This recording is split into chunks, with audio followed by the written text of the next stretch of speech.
So I think we've all done this. You see a dog, its tail is going a mile a minute, and you have this immediate comfortable assumption. That it's happy to see you. Exactly. That a wag means happiness. It's like the universal dog shorthand for, I love this. And that deeply ingrained human assumption is exactly where communication can break down. I mean, sometimes with, pretty painful consequences. Right. If a tail is moving, we're just wired to see it as positive. But the reality is that the simple equation wag equals happy is, well, it's fundamentally wrong. And it can even be dangerous to rely on. Critically dangerous. Exactly. I mean, the canine tail might be the single most misread piece of body language in the entire animal kingdom.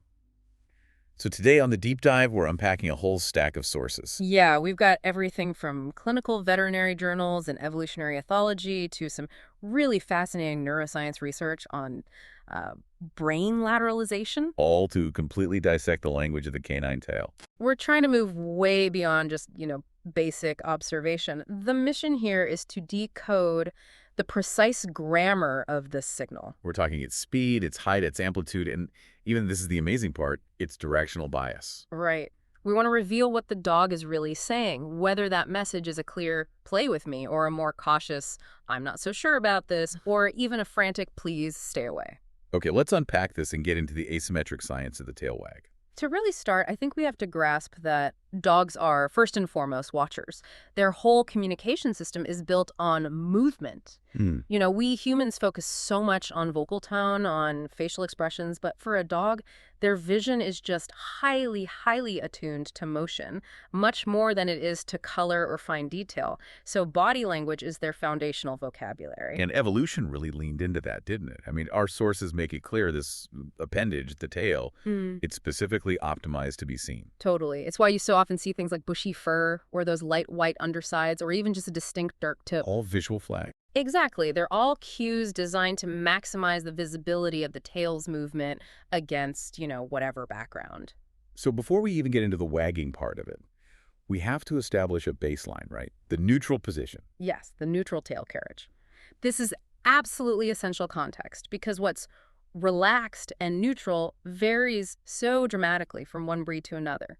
That variance is so key. I mean, if you have a beagle, for example, their neutral position is usually held pretty high. It's almost vertical, like a little flag. Right, but then compare that to a sight hound. Like a greyhound or a whippet.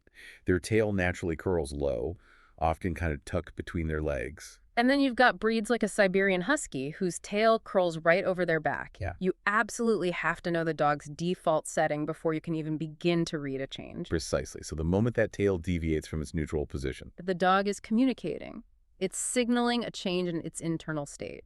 And we interpret that change based on really three main factors: speed, amplitude, and maybe the most simple one, height. Okay, so let's start with height. Generally, the higher the tail, the more roused or assertive the dog is. That's the general rule. So a high, raised tail, one that's often stiff or even vibrating a little. Yeah, you see that when the dog is really still and focused. That signals alertness, preparedness. It's an assertive, maybe intense posture. The dog is basically saying, I am focused and I am ready for something to happen. And the flip side would be, what? The lower it goes, the more uncomfortable. Exactly. The lower the tail drops below that neutral line, the greater the dog's emotional discomfort or its fear or submission. A low position signals caution, and a tail that's clamped tight between the legs. That's a clear sign of just profound fear. Absolutely. Distress. So now let's layer on speed. When a dog is genuinely happy and confident, like, say, greeting a family member they love, Yeah. the wag is fast and loose, right? Fast and loose, and usually at a neutral or slightly raised position. And that looseness, the wide sweep, what we call the amplitude, that's really important. But this is where the misunderstanding comes in, because a stressed dog can also wag rapidly. And that is the critical distinction that humans so often miss. A highly stressed or fearful dog might also wag its tail very fast. The crucial difference is that this rapid wag will be combined with a low or tucked carriage. So the speed just means high arousal. Yes, but the low height tells you it's a negative emotional arousal. It's fear or anxiety. And that right there is such a vital takeaway.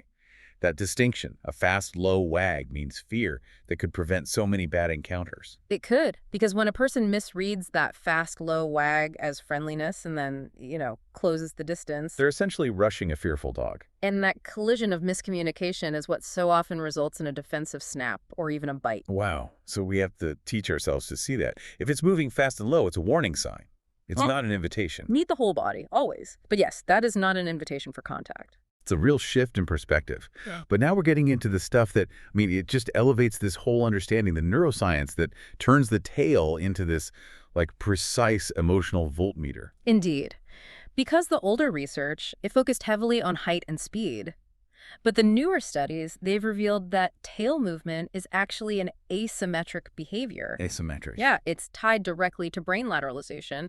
Just like we humans rely on specific brain hemispheres for, say, language versus spatial awareness, dogs do the same thing with their emotions, and it shows up in their tail. Okay, so unpack that. Lateralization. It sounds almost too subtle to be a real signal, but the sources are saying the direction of the wag matters. It matters deeply. So if a dog is experiencing positive emotions, what researchers call positive emotional valence. So happiness, confidence, the urge to approach something. Yes, they show a clear bias towards wagging their tail to their own right side. That they're right. So from the dog's perspective, a right-leaning wag is the happy signal, the come on in signal. That's it. And that movement is controlled by the left hemisphere of the brain. Okay. And in dogs, that hemisphere is generally associated with approach, reward, all those positive feelings. So when a dog sees its owner coming home, that tail is going to be leaning right. Which, of course, immediately makes you wonder about the other side. If happy is on the right, what is the left telling us? The exact opposite. When a dog encounters something that elicits, withdrawal or fright or stress, Like seeing an unfamiliar, maybe dominant dog approaching. perfect example. In that situation, they show a distinct bias towards wagging their tail to the left side. And that left bias wag is linked to the right hemisphere of the brain, correct? Correct. The right hemisphere manages things like vigilance, avoidance behavior, negative emotional states. And it's fascinating because this left-leaning wag is usually stiffer, too. It's less broad than that joyful right-sided wag. It's communicating caution, stress. I might withdraw. Okay, here's where it gets really interesting for me. Do other dogs actually notice this? To the human eye, that asymmetry has to be pretty subtle sometimes. They absolutely do, and that is the genius of this whole discovery. Studies have shown that when dogs were shown video silhouettes of other dogs wagging, So no other clues, just the tail motion. just the motion, they showed significantly more behavioral and physiological signs of stress, like an increased heart rate, more tentative movement, when they were watching a dog with a left-biased wag Wow, compared to the right-biased one. compared to the right. So they pick up on that nuanced signal instantly. The level of, that's instantaneous neurological reading. They're analyzing the emotional output of another dog's brain just by seeing a tail movement that might only be a few degrees off-center. It's incredible. It completely shifts our understanding. This isn't just a simple flag system. It's a complex bilateral signal system. It's amazing. And speaking of unambiguous signals, we have to talk about the ultimate sign of clear intent, the helicopter tail. Ah, the propeller wag. Yeah. That's the one. That's the one that just confirms, the deepest level of doggy adoration. It is the clearest sign of just pure, unfettered joy and friendliness. The circle wag, or helicopter tail, it's distinct because the rotation starts right at the base of the tail. So the whole thing moves. The whole thing. It causes the tip to move in this broad, loose circle, a propeller motion. And it's crucial to point out this isn't just a tail movement, is it? It's the whole animal. That's right. When you see the helicopter wag, it's almost always paired with a full body wag. The movement extends from the shoulders, right through the belly, into the hips. It is maximum friendly intention, peak positive emotion. You see it during those long reunions after you've been away for a while. That's the classic example. It seems so unambiguous, just a pure sign of joy. But our sources, they point out a really fascinating nuance even here. They do. There was an observation of a dog displaying a circle wag while at the same time showing aggressive behavior barking, stiffening at a dog it didn't know. So how does that work? It's critical because it forces us to always interpret behavior in the full context. That dog, who normally loved to play, was showing what the researchers called an ambivalent state. A mix of A feelings. potent mixture, yeah. It was nervousness about the new dog combined with this really intense anticipation of play. So even the quote-unquote happiest wag can still have these complex layers. Yeah. It just reminds you, again, you can't isolate one body part. The whole dog is the message. The whole animal is the message, absolutely. So moving from the visual signal to, well, to a chemical signature.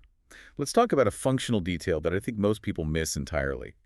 The tail isn't just a flag. No, it's not. It's also a highly effective scent broadcaster. A scent broadcaster. I love that. The tail carriage serves this secondary, really powerful function that's all rooted in chemistry. When a dog holds its tail in that assertive, high, upright position, The same one we linked with high arousal or confidence. right, that posture actually helps release pheromones from the anal sacs. It literally acts as a scent fan. That's a brilliant description. It really is. The movement of that high, stiff tail essentially pumps their unique chemical signature out into the environment. It strengthens their presence. So a dog that's asserting dominance or readiness isn't just using a visual signal. They're simultaneously broadcasting their identity and status chemically, making sure the message is received on multiple sensory levels. That is profound. The same high, stiff tail that tells you, visually, I am focused, is also broadcasting that same message chemically.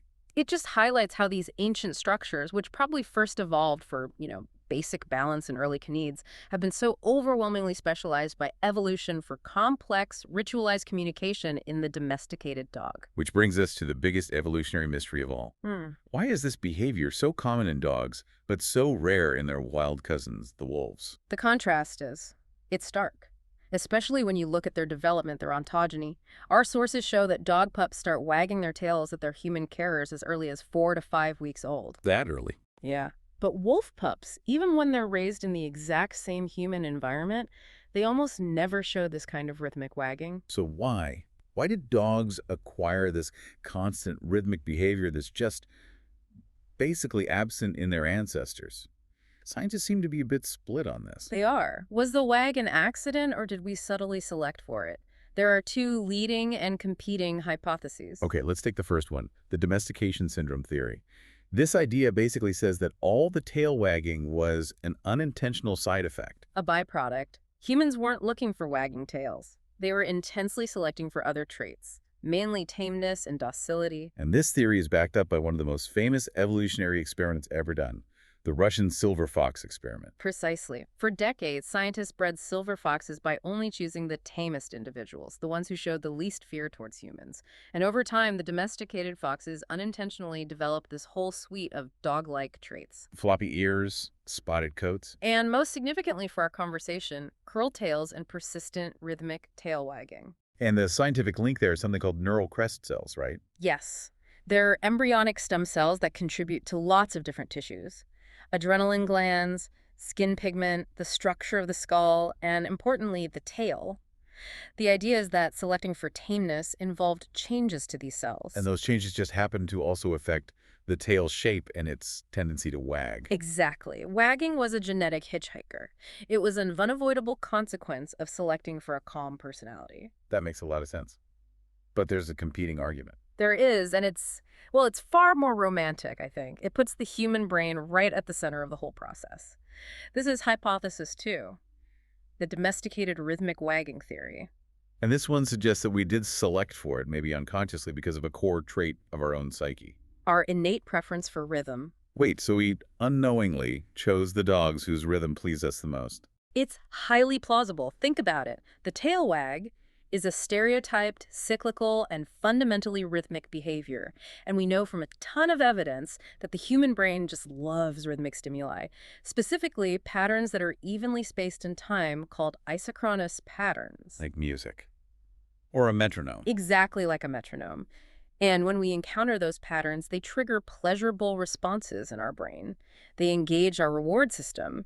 So the theory is that the rhythmic wagging could have been this powerful, subtle driver in strengthening the dog-human bond. We unconsciously preferred and bred the dogs that engage that specific part of our reward neurochemistry. That reframes the entire relationship. It Yeah. implies we didn't just tolerate the wag, we were chemically rewarded by it. We chose the rhythmic drummers of the canine world because they literally made us feel good. It just adds this incredible layer of complexity to our shared history, doesn't it? It really does. We've covered so much here. I mean, the difference between a fear-based fast wag and a confident one, the neural asymmetry that dictates the direction. The scent fan function, and then these two major competing theories for where it all came from.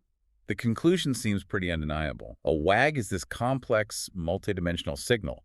It's got speed, height, direction, context. And it is not interchangeable with the word happy. Observing the whole dog, their entire body, is just paramount for real understanding and for safety. So what does this all mean? I guess it means we have to throw out those old, simple assumptions. We need to become really keen students of our dog's body language, paying attention to all these subtle cues they're constantly sending us. And if you take that rhythmic wagging hypothesis to its logical and kind of provocative conclusion, here's a final thought for you to explore. If a dog's wag is rhythmic and the human brain is intrinsically wired to be rewarded by rhythmic stimuli, is it possible that our dogs' tails aren't just communicating their emotion, but are actively engaging and maybe even manipulating our reward system? A kind of biological metronome designed solely to strengthen the dog-human bond and ensure their survival. It really makes you wonder who truly domesticated whom.